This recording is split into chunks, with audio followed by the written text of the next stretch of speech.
السلام علیکم ورحمۃ اللہ وبرکاتہ۔ امید ہے کہ آپ تمام دوست خیریت سے ہوں گے اور اسباق بھی آپ بہت اچھے طریقے سے سن رہے ہیں۔ کل کے سبق میں ہم نے فاعل اور مفعول کے بارے میں پڑھا۔ آج ہم آپ کو مبتدا اور خبر کے بارے میں بتاتے ہیں کہ مبتدا کس کو کہتے ہیں اور خبر کس کو کہتے ہیں۔ تو آئیے ان مثالوں کی طرف ہم چلتے ہیں اور مبتدا اور خبر کو ہم مثالوں سے جاننے کی کوشش کرتے ہیں۔ آپ کے سامنے 6 مثالیں لکھی گئی ہے اور ان 6 مثالوں میں جب آپ غور کرتے ہیں، التفاحۃ حلوۃ، الصورۃ جمیلۃ، الجری مفید، القطار سریع، النظافۃ واجبۃ، الارض مستدیرۃ۔ التفاحۃ حلوۃ، سیب میٹھا ہے۔ الصورۃ جمیلۃ، تصویر خوبصورت ہے یا شکل خوبصورت ہے۔ الجری مفید، چلنا فائدے کا باعث ہے۔ القطار سریع، ٹرین تیز رفتار ہے۔ النظافۃ واجبۃ، پاکیزگی واجب ہے، صفائی ستھرائی پاکیزگی۔ الارض مستدیرۃ، زمین گول ہے۔ ان 6 مثالوں میں آپ نے غور کیا تو غور کرنے کے بعد آپ کو یہ پتہ چلا کہ ان 6 مثالوں میں سے ہر ایک مثال 2 مفردات سے مل کر بنا، 2 اسموں سے مل کر بنا، ان میں کوئی فعل نہیں ہے۔ ہم ہر مثال کا جو دوسرا حصہ ہے، یعنی ہر مثال کا جو دوسرا جز ہے، اس پر ہم ہاتھ رکھتے ہیں، ہاتھ رکھا، اس کے دوسرے کلمے پر ہم نے ہاتھ رکھا۔ تو التفاحۃ، آپ نے صرف پڑھا اس کو سیب، آپ نے جب یہ اگر مثال کے طور پر یہ ہے نہیں التفاحۃ، تو اس کا مطلب ہوا سیب۔ تو آپ پریشان سے ہو گئے اور آپ فکر مند سے ہو گئے اور سوچ میں پڑ گئے کہ سیب کیا؟ سیب میٹھا ہے، سیب کسی کے پاس ہے، سیب ترش ہے، سیب کو کیا ہے؟ لیکن جب اس کے ساتھ ہم نے لگایا حلوۃن، تو اس کے ذریعے سے سیب پر حکم لگا، اس کے ذریعے سے سیب پر حکم لگا کہ سیب میٹھا ہے۔ یہ جو جملے کے 2 اجزاء ہیں، ان میں سے جو پہلا جز ہے اس کو مبتدا کہتے ہیں اور جو دوسرا جز ہے اس کو خبر کہتے ہیں۔ پہلے جز کو مبتدا اس وجہ سے کہا جاتا ہے کہ جملے کی ابتدا اس سے ہوتی ہے، ابتدا یعنی سٹارٹ اس سے لیا جاتا ہے، تو اس وجہ سے اس کو مبتدا کہتے ہیں۔ اور دوسرے جملے کو خبر اس وجہ سے کہتے ہیں کہ اس کے ذریعے سے مبتدا پر حکم لگتا ہے اور اس کے ذریعے سے خبر دی جا رہی ہوتی ہے۔ کیوں؟ اس لیے کہ اگر صرف التفاحۃ سیب ہوتا لیکن اس پر یہ حلوۃن والا حکم نہ لگ رہا ہوتا تو یہ جملہ بے فائدہ ہوتا۔ تو حلوۃن کے ذریعے سے یہ خبر دی گئی کہ سیب میٹھا ہے، تو اس وجہ سے حلوۃن خبر ہے۔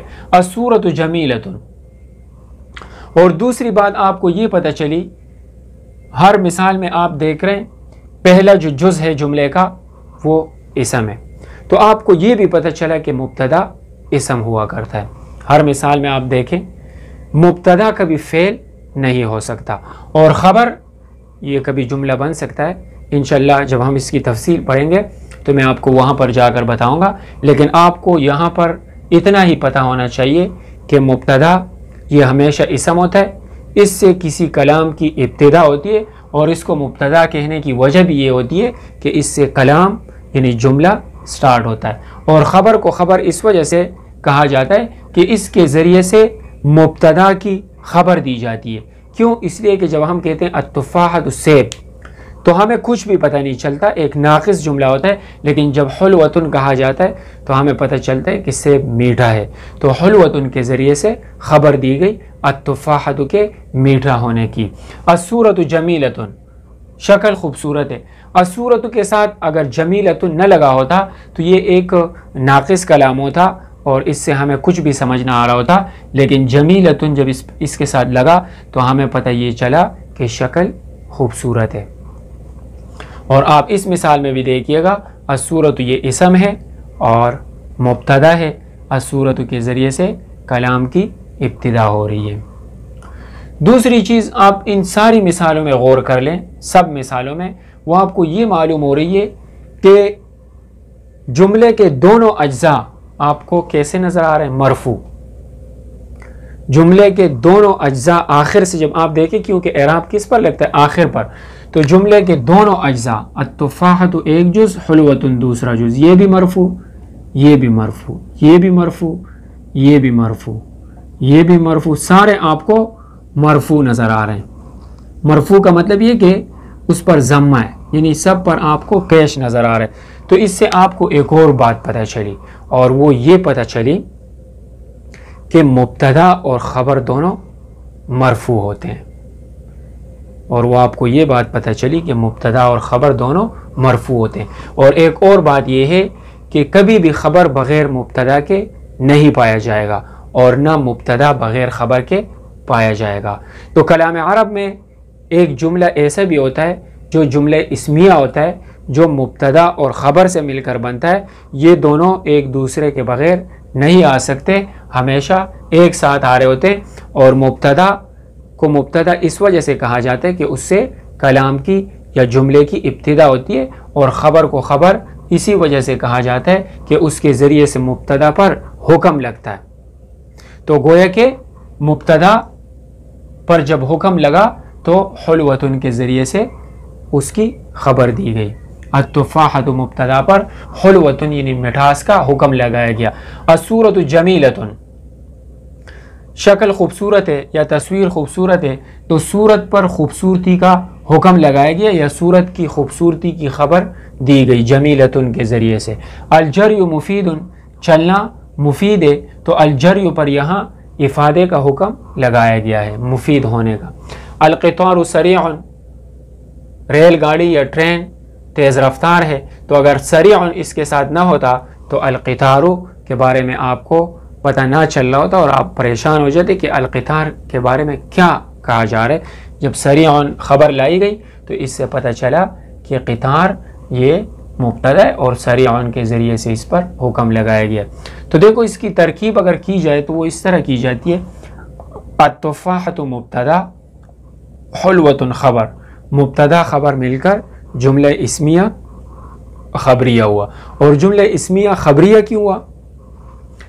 یاد رکھے جس جملے کا پہلا جز فعل آ جائے تو اس کو جملہ فعلیہ کہتے ہیں، اور جس جملے کا پہلا جز اسم آ جائے تو اس کو جملہ اسمیہ کہتے ہیں۔ یہ تمام کے تمام جملے اسمیہ ہے، اور جو جملہ مبتدا اور خبر سے مل کر بنتا ہے وہ جملہ اسمیہ ہوا کرتا ہے۔ تو آپ کو آج کے سبق میں یہ پتہ چلا کہ مبتدا وہ اسم مرفوع ہوتا ہے جو جملے کے ابتدا میں ہوتا ہے، مبتدا وہ اسم مرفوع ہوتا ہے جو جملے کے ابتدا میں ہوتا ہے، اور خبر اس اسم مرفوع کو کہتے ہیں جو مبتدا کے ساتھ ہوتا ہے اور اس کے ذریعے سے جملہ مفید بن جاتا ہے، اور خبر اس اسم مرفوع کو کہتے ہیں جو مبتدا کے ساتھ ہوتا ہے اور اس کے ذریعے سے جملہ مفیدہ بن جاتا ہے، یعنی مبتدا خبر مل کر جملے مفیدہ بنا لیتے ہیں۔ امید ہے کہ آج کا سبق آپ کو بہت اچھا لگا ہوگا۔